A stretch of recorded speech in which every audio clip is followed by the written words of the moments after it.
नई श्रम संहिता लेके आई गई है, यानी पूरे के पूरे पूंजीपति वर्ग को खुश करने के लिए उसकी पिछले 30 सालों की जो इच्छा थी कि जमीनों पे, जिसका हम मजदूर होने के नाते पुरजोर तरीके से विरोध करते हैं। इसके साथ साथ जो आंदोलन से सीखने की जो काफी सारी बातें, काफी सारी उपलब्धि आ रही हैं। एक तो तमाम जो पार्टियां हैं उसको जनता के सामने, उनकी नीतियों को जनता के सामने नंगा करके सामने, भरी सर्दी में हम तड़पते हैं तो हमारे कंबल उठा के ले जाते हैं, गर्मी में हमारे टेंट हटा दिए जाते हैं, हम अपनी आवाज उठाते हैं तो हमें देशद्रोही कहा जाता है। लेकिन क्या कोई पलट कर ये पूछने आया कि आखिर हम इतने मजबूर क्यों हुए कि हमें अपना गांव, घर, परिवार, सब काम धंधा बंद करके यहां खड़ा होना पड़ा? ये सवाल हमसे कोई नहीं पूछता। ये सरकारी मीडिया है, बहुत चिल्लाता है, लगता है सरकारी रोटी खाता है, हमारी बात नहीं करता। वो मीडिया जिसका काम था जनता की आवाज बनना, वो सरकार की आवाज बन गया है। ऐसा नहीं है कि मीडिया सिर्फ एक सरकार की आवाज है, कुछ मीडिया भाजपाई है तो कुछ कांग्रेसी है। तो क्या किसान मीडिया बनाया जाए? क्योंकि मीडिया का अर्थ ही सच्चाई था और आपने उसे बदलकर दलाली कर दिया है, तो हम मजबूर हैं।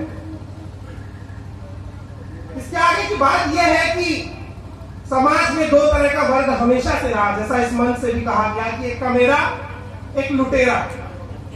ये लड़ाई सिर्फ किसान की नहीं है, ये लड़ाई कमेरा बनाम लुटेरा की है। लुटेरा वो जो हमारी मेहनत में टमाटर को 2 रुपए किलो खरीदता है, लेकिन उसी किसान का बेटा जब इस शहर में पढ़ने आता है तो उसे 40 रुपए किलो बेचता है। वो 38 रुपए की लूट करने वाले लुटेरे को ये बताना है कि हम कमजोर नहीं है। अगर हम मिट्टी में हल लगाकर, खून पसीना बहाकर फसल उगा सकते हैं तो उसका सही दाम मांगने की ताकत भी रखते हैं। तो हमसे बार बार पूछते हैं कि हम दिल्ली क्यों आए हैं? हम अपनी फसल का दाम मांगने आए, जो उगाते हैं मिट्टी में अपने हिस्से का सम्मान मांगने आए हैं। हम इसलिए दिल्ली आए। अपनी बात को खत्म करूंगा आखिरी चंद लाइनों में। वो लाइनें ये है कि इस देश में धार्मिक राजनीति को पैदा किया गया। इससे पहले धार्मिक राजनीति थी, लेकिन टीवी डिबेट तक सीमित थी। हम अपने घरों में, अपने मोहल्लों में नहीं लड़ते थे, अब हम घरों और मोहल्लों में लड़ने लगे। लड़ाने वाला कौन है? 2 लोग, नेता और मीडिया। अगर 2 दिन टीवी ना देखिए और 2 दिन नेताओं की बात ना सुनिए तो आदमी जिससे आप नफरत करते हैं प्यार करने लगेंगे, और ये सच्चाई है। इसे स्वीकारिए, क्योंकि इस देश का मीडिया नहीं चाहता है कि आप पढ़ें। इस देश की सरकार नहीं चाहती है कि गांव के बच्चे पढ़ें, इसीलिए सरकारी स्कूलों की इमारतें आज भी चर्चा है और प्राइवेट स्कूलों में एसी लगे हैं। उनकी फीस 6000 रुपए महीना है, हम नहीं दे सकते हैं। जो जिस स्कूल की फीस हम देने लायक है उस स्कूल में एक टीचर आता है और कक्षा 1 से लेकर 5वीं तक के बच्चों को अकेले वही पढ़ाता है। संघर्ष वो है जो गांव में किया जा रहा है, और परिणाम ये है कि उसके बाद भी ना हमें फसल का दाम मिलता है, ना हमें सम्मान मिलता है।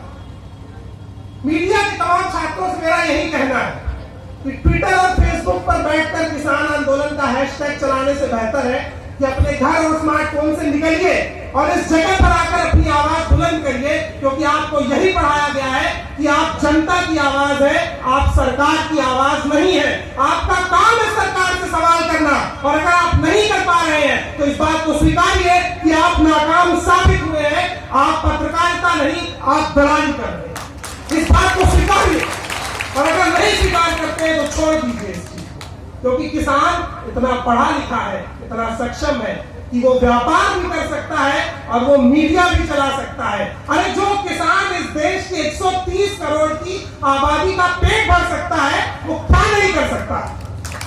मैं कभी कभी सोचता हूं कि रोटी तो साहब भी खाते होंगे ना, तो जब वो रोटी खाते होंगे तो उनका जमीर उनसे सवाल नहीं करता होगा, ये रोटी जिस खेत से आई है, जिस किसान ने ये रोटी उपजाई है, मैं आज उसके अधिकारों को भी खा रहा हूं। सवाल तो जहन में जरूर आता होगा। और अगर उसके बाद भी साहब ये नहीं समझ पाते हैं कि किसान को सम्मान देना है, तो आप सरकार में रहने लायक तो नहीं।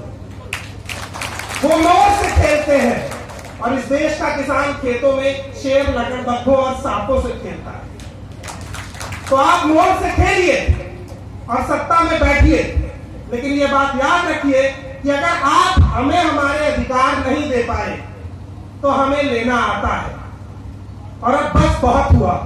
ये मंच किसानों का, रोजगार के लिए युवाओं का, सरकारी स्कूल के लिए बच्चों का, पिछड़ों पर हुए अत्याचारों का, महिलाओं के साथ हुए बलात्कार का, हर एक चीज का मंच है। ये लड़ाई उन सत्ता के लोगों से है जो बहरे हो चुके। मैं अपनी बात को बस यही खत्म करूंगा और आपसे कहूंगा कि गांव-गांव से आवाज आती है, किसान एकता जिंदाबाद, किसान एकता